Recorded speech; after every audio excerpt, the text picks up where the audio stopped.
বুঝতে শিখে গেছেন যে সকালবেলার অতিরিক্ত 5 মিনিটের ঘুম আপনার আজন্ম ঘুমের বাসনাকে কখনোই মেটাতে পারবে না, তাই দ্রুত ঘুম থেকে উঠে পড়তেছেন, তাহলে নিঃসন্দেহে আপনি একজন ম্যাচিউর ব্যক্তি। আজকের এই ভিডিওতে ম্যাচিউরিটির 5টি সাইন নিয়ে কথা বলবো, যে 5টি সাইন যদি আপনার মাঝে থেকে থাকে তাহলে আপনি নিজেকে নিঃসন্দেহে ম্যাচিউর বলে দাবি করতে পারেন। প্রথম সাইন হচ্ছে অ্যাবিলিটি টু কমিউনিকেট। আমরা প্রত্যেকেই অন্যের সঙ্গে কথা বলতে পারি, অন্যের সঙ্গে কথা বলে তাদের সঙ্গে ভাবের আদান প্রদান করতে পারি, কিন্তু একজন ম্যাচিউর ব্যক্তি সে যখন কারোর সঙ্গে কমিউনিকেশন করে সেটা ইফেক্টিভ কমিউনিকেশন হয়ে ওঠে। যখন আপনি ইফেক্টিভ কমিউনিকেশন করতে চাইবেন তখন আপনি কথা বলার থেকে কথা শোনাকে সব থেকে বেশি গুরুত্ব দেবেন। এটাই হচ্ছে ম্যাচিউরিটির প্রথম সাইন।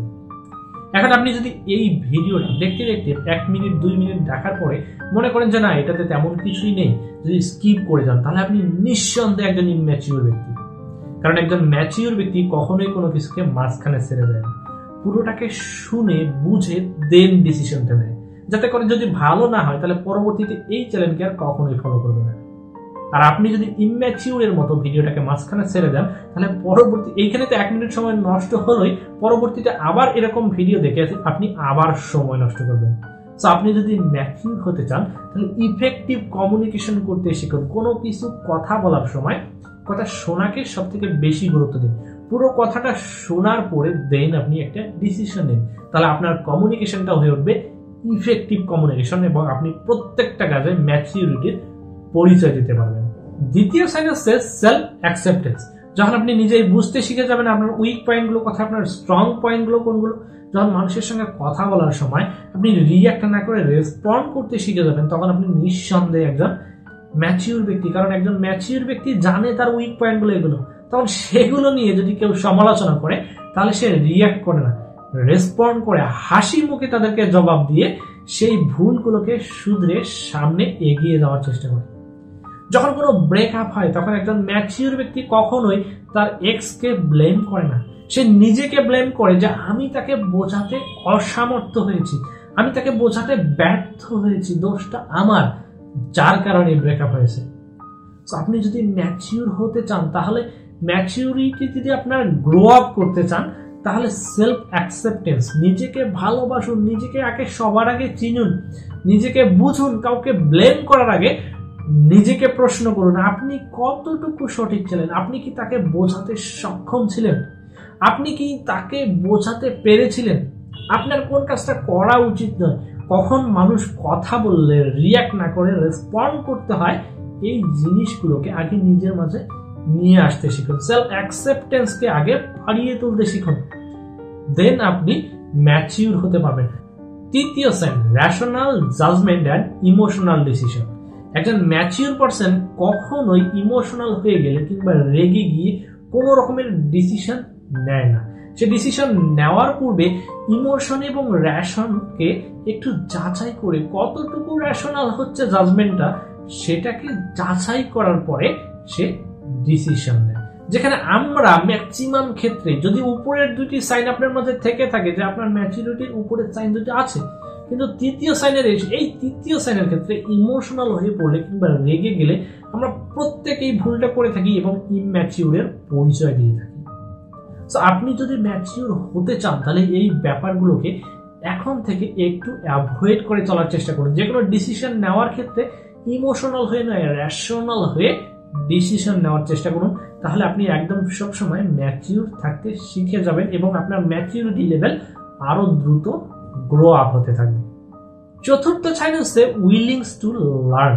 একজন ম্যাচিউর পারসন সব জায়গায় সবখান থেকেই কিছু না কিছু শেখার চেষ্টা অবশ্যই করে, যেখানে একজন ইম্যাচিউর পারসন সে শেখার চেষ্টা করে না, সে বলে ওঠে দূর এগুলো তো আমরা পারি, কিংবা এগুলো তো সহজ জিনিস, এগুলো তো সবাই জানে, এই কথাটা বলে অ্যাভয়েড করে চলার চেষ্টা করে।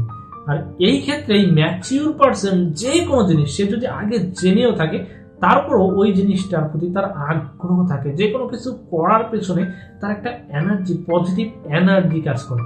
যদি আপনার যে কোনো কাজ থেকে কোনো কিছু শেখার ইচ্ছা থাকে, যে কোনো কিছু সম্পর্কে আপনার কিউরিয়াসিটি অনেক বেশি থাকে, সবকিছুকে জানার ইচ্ছা আপনার মাঝে থেকে থাকে যে এটাকে একটু জানবো, ওটাকে একটু শিখবো, এটা এভাবে কিভাবে হচ্ছে, সবগুলোকে যদি আপনার অ্যানালাইজ করার ইচ্ছা জেগে ওঠে, তাহলে আপনি নিশ্চয়ই একদম ম্যাচিউর পারসন। কারণ একজন ম্যাচিউর পারসন সবসময় কিছু না কিছু শেখার চেষ্টা অবশ্যই করে, যেখানে ইম্যাচিউর পারসন ওই জিনিসটাকে জানি কিংবা সহজ, এগুলো সবাই করে, এইগুলো সিম্পল একটা বিপদ, এই কথাগুলো বলে অ্যাভয়েড করে চলার চেষ্টা করে।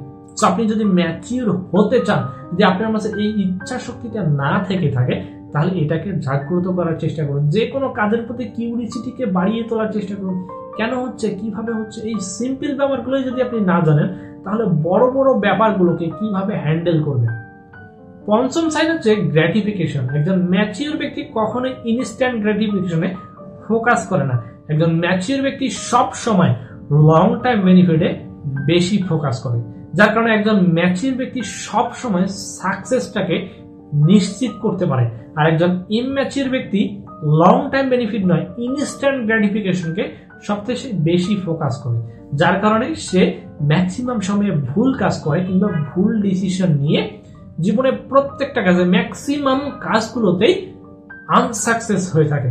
আর একজন ম্যাচিউর ব্যক্তি যে কোনো কাজে লং টাইম বেনিফিটে বেশি ফোকাস করে বলেই ওই কাজটাকে দীর্ঘ সময় ধরে করতে থাকে এবং কোনো কাজকে মাঝ পথে ছেড়ে দেয় না, যার ফলাফল স্বরূপ সে প্রত্যেকটা কাজে সাকসেসকে 100% নিশ্চিত করতে পারে। আর একজন ম্যাচিউর ব্যক্তি এই যে ইনস্ট্যান্ট গ্র্যাটিফিকেশনকে যখনই গুরুত্ব দেয় না, তখনই কোনো শারীরিক চাহিদার জন্য কখনোই কোনো সম্পর্কে জড়ায় না। সুতরাং আপনি যদি ম্যাচিউর পারসন হয়ে থাকেন, ম্যাচিউর হতে চান, তাহলে গ্র্যাটিফিকেশন, ইনস্ট্যান্ট গ্র্যাটিফিকেশন নয়, লং টাইম বেনিফিটের দিকে বেশি ফোকাস করুন। তাহলে আপনি নিঃসন্দেহে একজন ম্যাচিউর পারসন হতে অবশ্যই শিখে যাবেন। আজকের ভিডিও এ পর্যন্তই। ভিডিও যদি ভালো লাগে থাকে তাহলে অবশ্যই কমেন্ট করে জানিয়ে দেবেন। আর হ্যাঁ, আপনি যদি আমার চ্যানেল নতুন হয়ে থাকেন তাহলে অবশ্যই আমার চ্যানেলকে সাবস্ক্রাইব করে আমার সঙ্গেই থাকুন। দেখা হবে পরবর্তী ভিডিওতে।